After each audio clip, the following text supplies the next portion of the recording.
Hello guys and welcome back to my channel. If you're new to the channel, make sure you click the red link down below. Hello guys and welcome back to my channel. If you're new to the channel, make sure you click the red button down below and turn on your notification bells.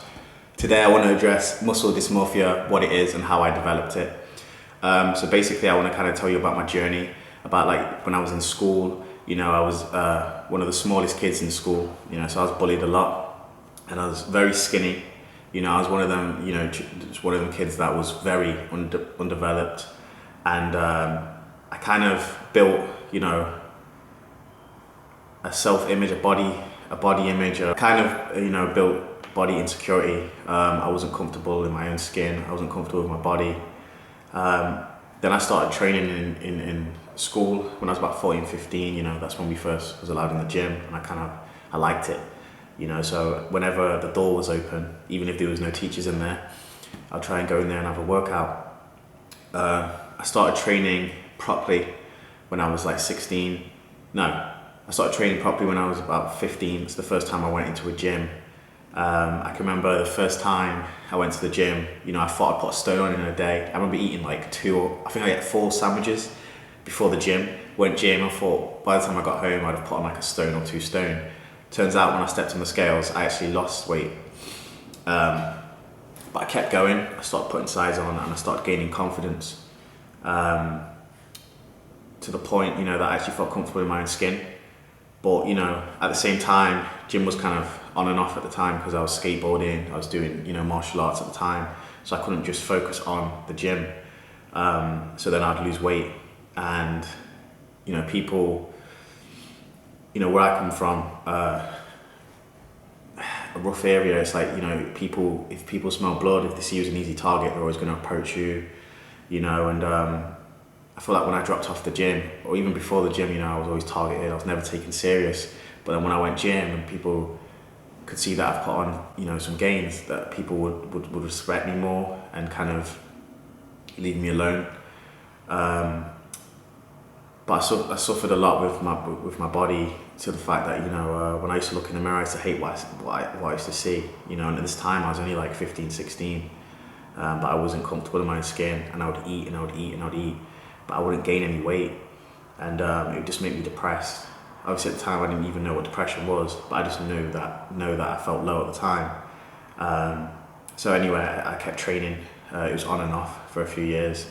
Got bigger, like when I was 17 I was quite big, and was getting a bit of attention. It was quite, you know, cool to have attention, positive attention, you know, instead of being called names and being bullied and stuff.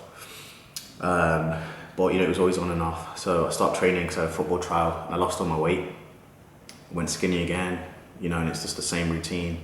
I started properly training around 20 when I was super skinny, as you can see in this picture. You know, I wasn't comfortable with my weight or happy.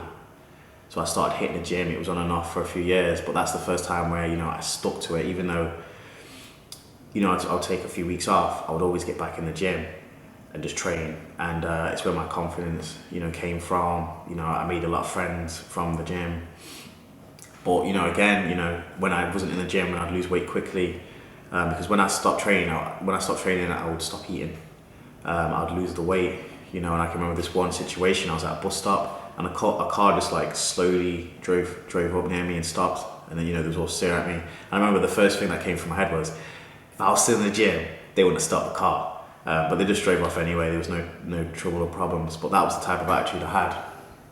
Now, when it came to eating, you know, and bodybuilding, I felt like, you know, I was doing it unsafely, like to the point where, you know, I would eat till I was sick, and then I'd be sick, and then I'd continue to eat. Because I just wanted to get as big as possible. And I can remember this one time that I didn't like reach my calories, and I had a protein shake, and I put so many scoops in, it was thick, it wasn't even runny at all, and I just heaved and heaved and heaved, you know, but I managed to get it down. And I can remember waking up in the morning and I couldn't move because my stomach was in so much pain. You know, I could have like teared something, you know, so it took me like a day to recover.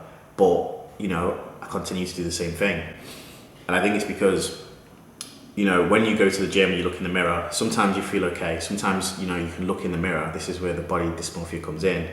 And everyone around you, you know, thinks you look great. But all you see is that skinny person, you know, that you started with. Or if you're overweight, you'll see that overweight person, you know, and it's like nothing's ever good enough and nothing satisfies you.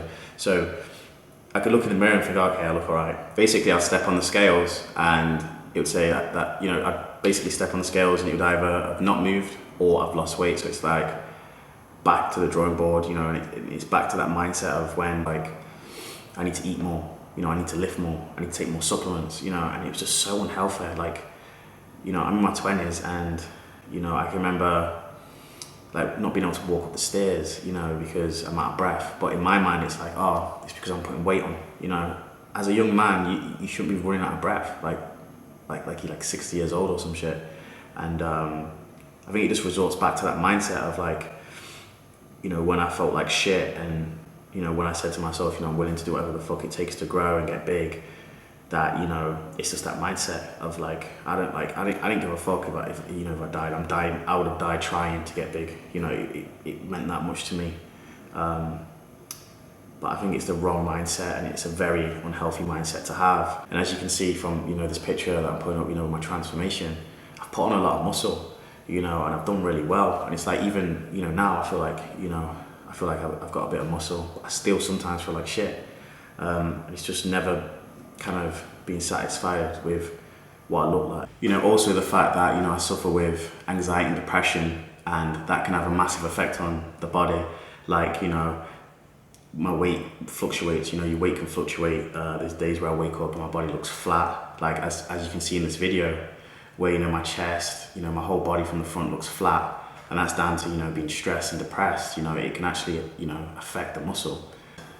I feel like I need to start accepting, you know, I look good, I've worked hard, and, you know, I want to like get better obviously, but like there's nothing wrong with how I look today. You know, bodybuilding is what I've done pretty much all my life. Like it's just been a part of my life, and I've been able to get through a lot of situations with the gym. Like whenever I have a shit day, I just go gym, you know, I can just work out, you know, and it's just helped me through a lot of situations. So, you know, I want to go back to just lifting for fun instead of like lifting just to get big, you know. I just want to have fun in the gym and live a healthy lifestyle.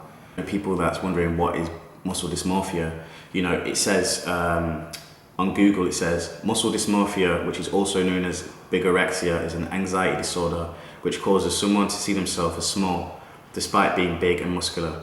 The condition can affect men and women, but one expert suggests many cases go unreported. It is sometimes described as a kind of reverse anorexia. All I ever did was gym, you know, I'd go gym and then I'd go home, eat and sleep, then I'd go back to the gym again. That was my lifestyle, you know, and it's just, looking back, it's fucking boring. Like I literally turned down holidays abroad, you know, I turned down so many events, going out with my friends for the gym.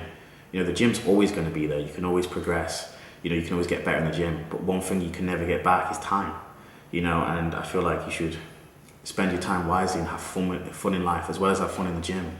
You know, have a balanced lifestyle. Don't just focus on the gym, you know, because it will become an unhealthy obsession, you know, and it will take away the fun to where you won't even want to go gym. I always say to people that say, oh, you know, I want to get in shape, but, you know, I don't really like the gym. Well, don't go to the gym. You know, you can work out at home, you can go running, you can go for walks, you can go for hikes. You know, there's so many different elements of fitness that doesn't require a gym. You know, so, you know, just do you, do what makes you happy and live the lifestyle you want to live. Hopefully you enjoyed it. Leave some comments down below, subscribe, click the notification bell so you can, you know, get videos when they first come out, and welcome to whatever the fuck this is. Peace.